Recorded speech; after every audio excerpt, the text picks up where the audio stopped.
Welcome to British Arknights. Well, not quite, because Reverse 1999 isn't a tower defense, and I still don't really get why everyone calls it that. But if you want a deep, dark Arknights-esque story with sprites used in a turn-based game to mix things up and to obtain a crippling phobia of citrus fruits, Reverse 1999 is the game you are after. This game will send you back to a simpler time at the turn of the 20th century, where physical discs were still a thing and floppy disks are used to store magical No, not quite. But you'd be surprised how many kids these days would probably think otherwise. You are tossed into the shoes of Vertin, the mysterious timekeeper of the Pavlov Foundation that takes orphans off of the streets to be trained as arcanists, a group of people who can use magic and has special powers of some kind. And Vertin has an ancient filament timer that tells her when the storm is coming.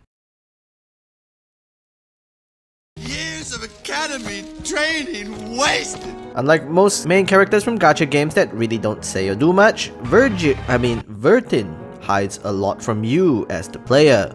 The black clouds or the storms have been sending her back in time, in isolation, over and over again, back to the year 1929, resetting her progress every single time she attempts to reach 1999. And so, your protagonist, who most definitely has a mother. So you have a mother? Where do you think I came from, the sky? Vertin naturally wants to reclaim her name in the future and finally reach the 2000s along with your new friend, Regulus, whose boat sinks in the middle of the river, so you kidnap her in your TARDIS suitcase to semi-betray the Foundation to escape from them. You might think you've gotten away and that you're extremely smart, but while you're playing 3D chess, the organization has been playing 4D chess and take her away anyway because they know exactly what you've done. Instead, you are left with her talking apple and your loyal arcanist underling, Sonetto, as you spank a bunch of annoying kids, drunk people, literal ghosts, stop a guy from trying to play the piano, and the artists knew exactly what they were doing. All while you investigate the Manus Vindictae, a group born in flames that has blessed people with the power to overcome the storms, but instead they get turned into demons of death. Also, did I mention, they want to use the storms to reset the world again, which all involves getting forced to join them anyway. But unlike most games where you would be extremely bored listening to me talk about the characters, Reverse 1999 has some of the wackiest character designs I've ever seen in a gacha game to date, ranging from Shakespeare Donkey Man, What the dog doing?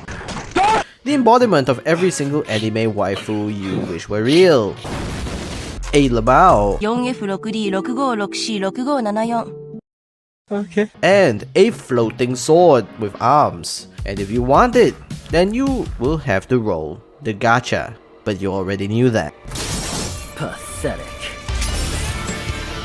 Gacha is pretty much run-of-the-mill, or should I say, spin on the wheel, because as a gacha player of 7 years and counting, it was pretty damn funny being called out for playing too many gacha games. Your likely goal is to roll the 6-star characters for 1.5% pity and 70 hard pity, with 50-50 like Genshin to remind me of how my Furina rolls went when I rolled this instead.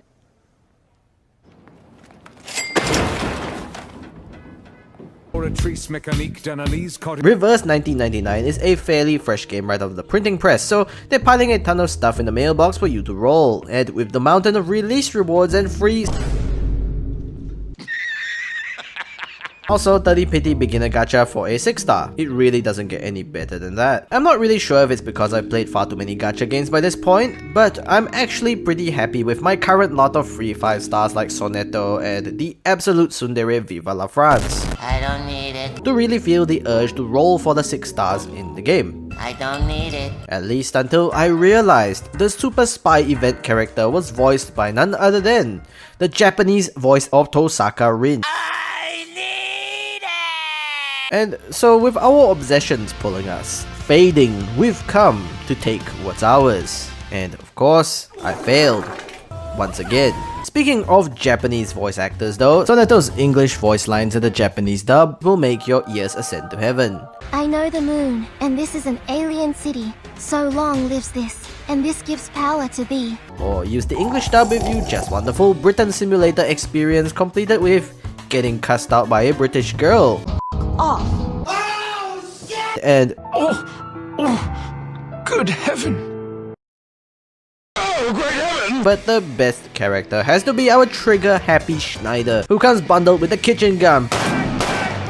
And without any spoilers, she must be protected at all costs. And because of that, I've actually been rolling the gacha for Schneider this whole time, hoping to be spooked by her someday. So I actually read the gacha tables while making this video, and you've been meaning to say that she has not been in the gacha this whole time? But outside of farming for materials to level up characters, the game's main story and events are the main part of the game, consisting mostly of voice dialogue with full live 2D cutscenes with a few battles in between where you command your chibi units to destroy your enemies to level your units as you play yet another children's card game.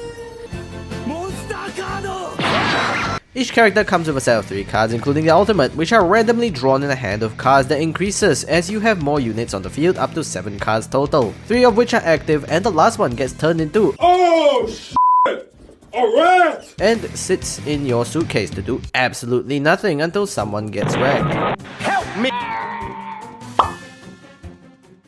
You son of a... Unless it's a boss fight, in which case they'll all be on the field with 9 cards total. For each active character on the field, you get an extra move up to 4 moves where you can choose to play a card or shift cards around to fuse them into stronger cards. And your mystic concertos that you use to manipulate the cards in your hand.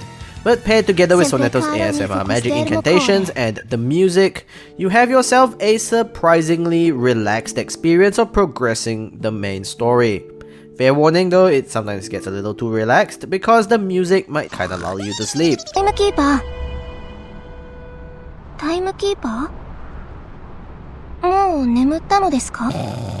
At least until you see the orange. And you bet your I will never forgive the writers for this citrus flavored pain. And I'm sure once you play up to the end of chapter 2, you too would like to break this guy's Nico kneecap. Once you finally hit a certain stage of the game, you unlock regular farming quests that can be run with the auto run function after finishing it once, which saves your manual playthrough to use as the basis of the auto run. As such, it rewards you for being as efficient with your runs as possible with faster clear speed, so you'll likely be spending time optimizing your runs for the best auto clear results. Once you get leveled enough, the hard levels do unlock as well, where you're given certain restrictions to make the battles harder because the combat would otherwise be way too simple in itself. But if you're not after a challenge, you'll eventually end up having to run them anyway for materials to upgrade your units. And while you're not laughing at your enemies for having a 4th-rate deck with your team of 3, 5, and 6 stars, there's the magical Suitcase Island, a place where you can have your little chibis run across the map, mainly for free bond levels for your companions to unlock more of their interesting lore and more materials.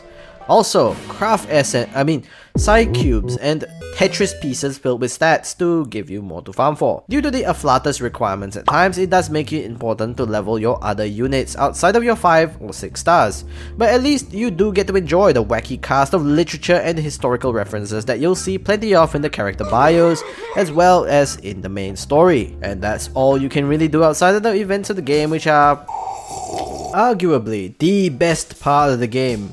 The event stories make it feel like an entirely different game with how well written they are, and I think the events are what truly makes a story-driven game like this shine, alongside its unique mini-games as well as the challenge quests. Still a shame they are limited time though, but it makes it all the more worthwhile keeping up with Reverse 1999. But as long as you take your time with it and finish the events on time, you really shouldn't run out of stuff to do too quickly.